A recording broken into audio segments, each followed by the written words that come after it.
guys, welcome back to World of Tanks. My name is Bruce and today I want to show you the best tech trees for free-to-play players. If you're interested in more reviews and gameplay, go to YouTube and search for World of Tanks with Bruce to get all of my videos, or click on the subscribe button. And now let's go. A couple of months ago I made a video about what I think are the best tech trees. This recommendation was based on my personal experience of playing World of Tanks with about 13,000 to 14,000 battles. However, I purely looked at how strong the tanks of the respective tech trees are tier for tier against their counterparts. In this video I will give you an objective recommendation based on the World of Tanks European server statistic. So no personal opinion, but a recommendation based on empirical evidence.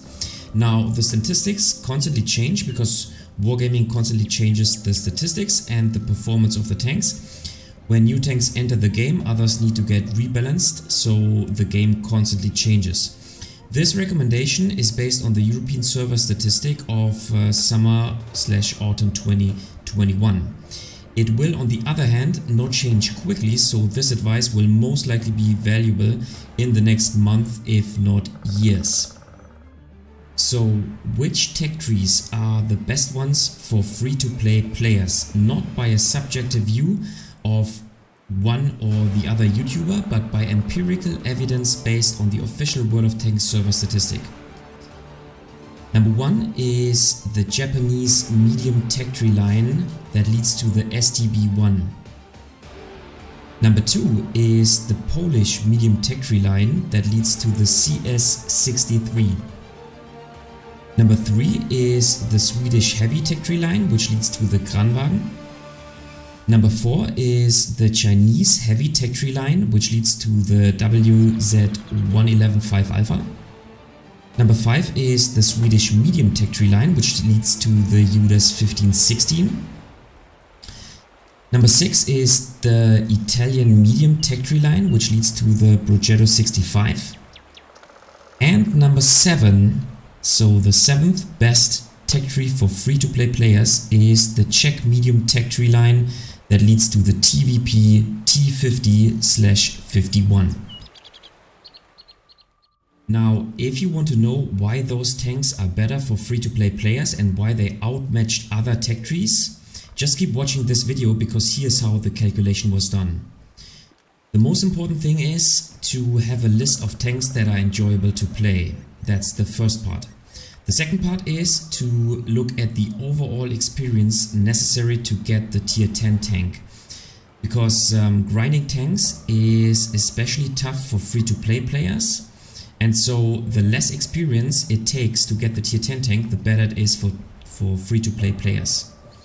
The next thing is I looked at the European server statistic and made a calculation of every tank from tier 5 onwards up to tier 10, and this is where I got the overall result, matching all those 3 points all together, and then I got the final result. And here's how it all works. So the first step was to make a list of tanks that are enjoyable to play, and here I selected first of all for the Italian tanks the WoT 65. Then for the Russian tech tree I selected the Object 277, the Object 430U, the Object 140, and for the American tech tree I selected the M48 Patton. For the German tech tree I selected the E100 and the E50M line. For the Chinese tech tree I selected the WZ1115 Alpha. For the British tech tree I selected the Super Conqueror and the Centurion Action 10. For the Japanese tech tree I selected the STB1. For the Polish tech tree I selected the CS63 as well as the 60TP. And then for the Czech tech tree, I selected the TVP T50/51 because I do believe that those tier 10 tanks are very enjoyable to play. And after all, if you are grinding a tech tree line, then you should have fun playing the end of the tech tree, which is the tier 10 tank. So this is why I made the selection of those tanks. The next thing I did was to look at the overall experience that is needed in order to grind the tier 10 tank. So if you take a look at tanks.gg and at the tech trees, for example, for the 60 TP, you need overall 631,850 XP to grind the 60 TP, and if you compare this to the CS63, then you need 709,240 XP. So obviously the less the total amount of XP is, the better it is for a free-to-play player, because you will get to the tier tank earlier if the overall XP is less. The next step was to go to WoT-live.com, a page where you can find all the European server statistics of World of Tanks. And if you scroll down, you can select every tank type, every tank class, every nation and every tier of World of Tanks and compare the overall statistics of every tank compared to all the different tanks that you can find inside the game. So for example, if you select the let's say tier 8, then you can find a list of every tier 8 tank in the game. And so I looked at the placement of the different tanks that I have pre-selected compared to the overall number of tanks in the game. Now I excluded the premium tanks out of this calculation because I think that it makes more sense to only look at the tech tree tanks. And so, for example, in this list, as you can see, the best performance is made by the premium tanks, and then the first non-premium tank in this list, for example, is actually the German tier 8 tank destroyer, the Rheinmetall Borsig Waffenträger. So this would be number 1. The Emil 2, on the other hand, would be number 2.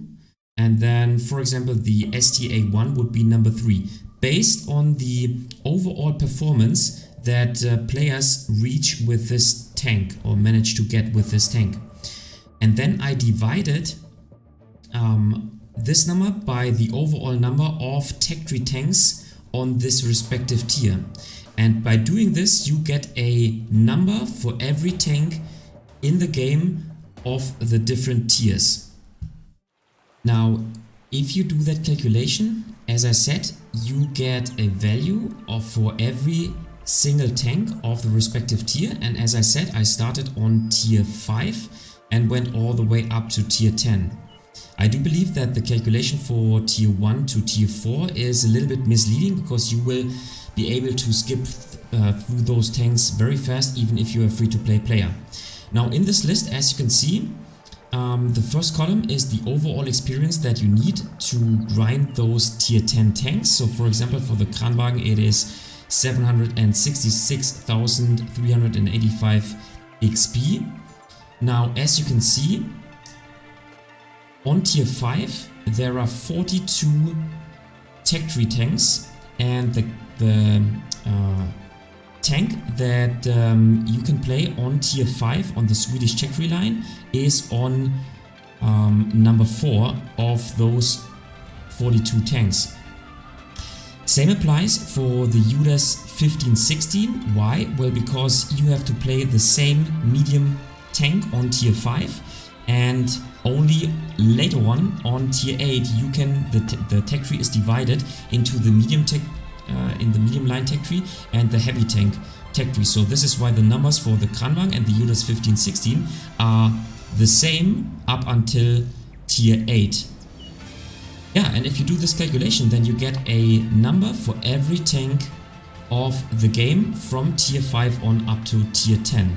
And obviously the lower the number, the better the result is, because if the tank is on place, let's say on rank number 1 of 42 tanks, then it would be 1 divided by 42, and if it's on the last place, let's say 42 out of 42, then obviously the value would be 1.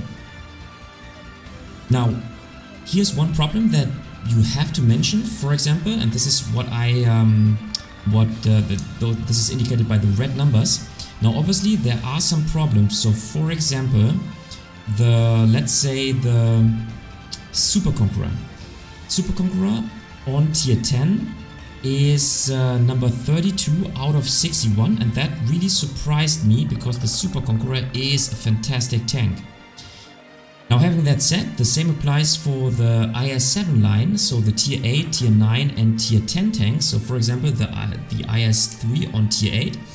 And I do believe that sometimes the value is a little bit misleading because there are lots of beginners playing the IS-7 line, and this is why the results of the IS-7 are overall not as good as I would have expected them to be. Now, on the other hand, you can say that the overall European server statistic is quite a good value, quite an objective value. So while there are some numbers where I was a little bit surprised, I still do believe that the overall server statistic does not lie. And the other, let's say, answer to the question why the IS-7 line was surprisingly bad is that this line is pretty old, and I do believe that it used to be very strong. However, nowadays it is not as strong as one might think. But due to some subjective recommendations of older players, this line is still recommended for new players. But this is why I made this recommendation, because this is, I believe it's the first time that a recommendation is based on the European server statistic rather than on a subjective view of players.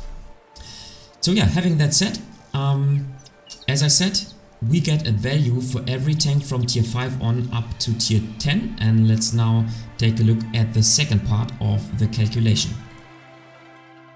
Now, the second part of the calculation is pretty simple.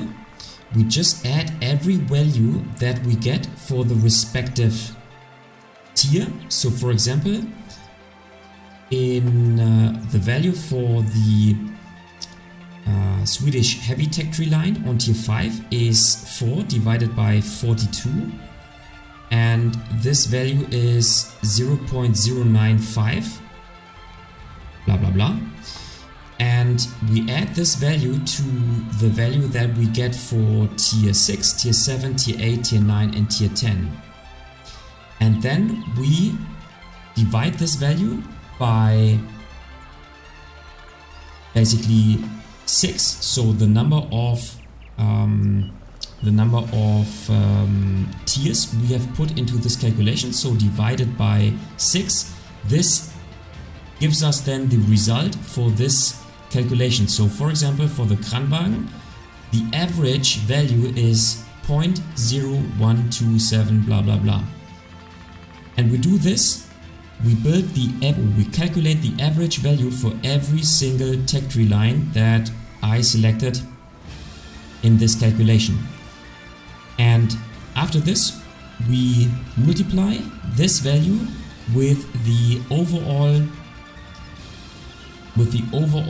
value of the experience we need to grind the tier 10 tanks. So for example, for the Kranwagen line, it was 766,385. We multiply this by 0.012718184, and then we get the final value for the respective line. And for the Kranwagen, it is in this case 9.7470. And as you can see, the results for the different tech trees are quite different. If the value is below 10, it is marked in green. If the value is between 10 and 20, the value is yellow. If the value is between 20 and 30, it is orange. And if the value is above that, between 30 and 40, it is red. And if the value is even above that, then the value is gray. And so this makes it easy to see the winner of this calculation. And as you can see, the result is, as I said, So the best tech trees are the STB1, the CS63, the Kranwagen, the WZ1115 Alpha, the UDAS 1516, the Progetto 65, and thereafter the TVP T5051. Those tech trees are the most enjoyable tech trees for free-to-play players, and this calculation is once again based on the European server statistics. This is why I can really and thoroughly recommend to play those tech trees, because they will offer more fun for free-to-play players compared to other tech trees. Alright guys, that was it for today with my recommendation of the best free-to-play tech trees. What do you think? Does your experience match my calculation based on the European server statistics? Let me know in the comment section below. If you liked the video, give it a thumbs up. If you hated it, give it a thumbs down. Consider subscribing to my channel, and I see you next time in another World of Tanks video.